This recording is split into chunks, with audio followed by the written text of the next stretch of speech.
Hi, this is Mike Barati from Lackawanna College, online world history class, doing webcast week 2. I hope this webcast kind of clarifies some things for you.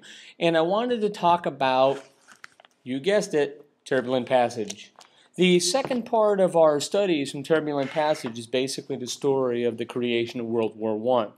And one of the big themes that you're going to have is the rise of two very powerful countries, Russia and Japan.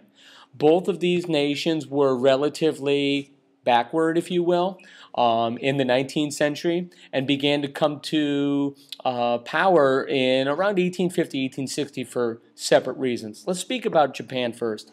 Japan was a closed society. When I mean closed, I mean literally closed from outsiders for hundreds of years. And therefore, without any new ideas, they were very set in their ways. And upon the arrival of Europeans that were very powerful in terms of weapons and technology and politics, they were completely dominated. They were forced to sign several unequal trade agreements, etc. And the result was a lot of shame on the part of the Japanese. So instead of wallowing in their self-pity, if you will, they revolutionized their nation to meet the challenge of the Europeans in what's known as the Meiji Restoration, M-E-J-I.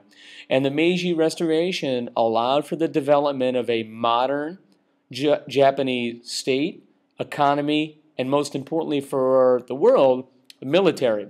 And one of the things they came away from with this desire is to create at some point a powerful Japanese empire, which is a story we're going to see right up into Pearl Harbor in World War II. When you speak about Russia, Russia is a little bit more important in terms of the world history because of the communist revolution element. Russia in 1850s and 60s had serfdom.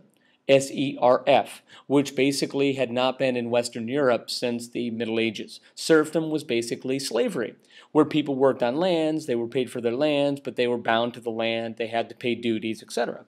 And in 1860s to 1870s, Russia liberated the serfs. So you had millions and millions of these people with no jobs and no prospects, and they were kicked off the land. So now you have in Russia a very angry, populated nation. Which was ripe for radical political ideas, such as communism, the ideas of Karl Marx, the ideas of a working class people overthrowing the industrialized capitalist state. So one of the major leaders in this was Vladimir Lenin, V.I. Lenin. L-E-N-I-N. So one of the elements that you need to recognize is in Russia, you have this movement towards radical politics, which of course will yield the communist revolution in 1917, which is going to impact the Cold War, which that's another story for another time. A few little points of note. Number one, please make sure you send me your chapter questions.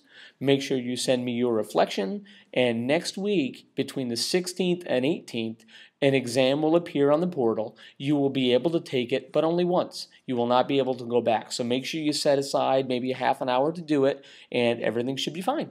So if you have any problems, please email me at professorparati@gmail.com. Please post to the forums this week if there's an interesting question. And if you have any problems, let me know. Bye-bye. Have a good week and good work.